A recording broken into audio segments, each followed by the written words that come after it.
ரசூலுல்லாஹ் எப்படி சொல்லல, இந்த யூகம் செய்வதற்குதே அதுதான் உங்களுடைய உள்ளத்திலே வரக்கூடிய எண்ணங்களில் மிக மோசமான எண்ணம் அப்படி சொல்லல. எப்படி சொல்றாங்க, உங்களுடைய உள்ளத்தில் வரக்கூடிய யூகம் என்பது அதுதான் செய்திகளில் மிக பொய்யானது. வார்த்தையை கவனிங்க. அப்படின்னா என்ன, உங்களுடைய உள்ளத்தில் பிறரை பற்றி வரக்கூடிய தப்பான கெட்ட அபிப்பிராயத்தை நீங்கள் உண்மை என்று நம்புவீர்கள்.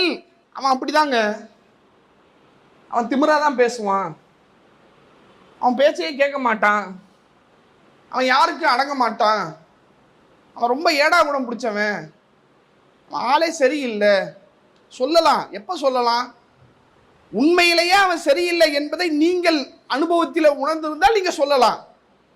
நீங்க எப்படி தெரியுமா சொல்லுவீங்க, உங்க மனசு அப்படி சொல்லும், சரியில்லை. சிலரை பார்த்தீங்கன்னா நமக்கு பிடிக்கவே பிடிக்காது.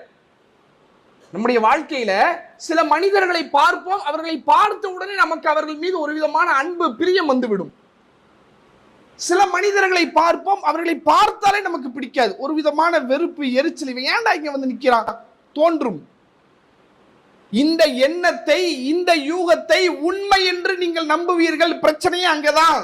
அவன் அப்படிப்பட்டவன் தான் என்று நீ முடிவெடுப்ப, அவன் கெட்டவன் தான் என்று நீ முடிவெடுப்ப. எதை வைத்து, உன்னுடைய உள்ளத்திலே வந்த தவறான யூகத்தை வைத்து. அதுதான் ரசூலுல்லாஹ் சொல்றாங்க, அதுதான் செய்திகளில் மிக பொய்யானது. அப்படி முடிவெடுக்காத.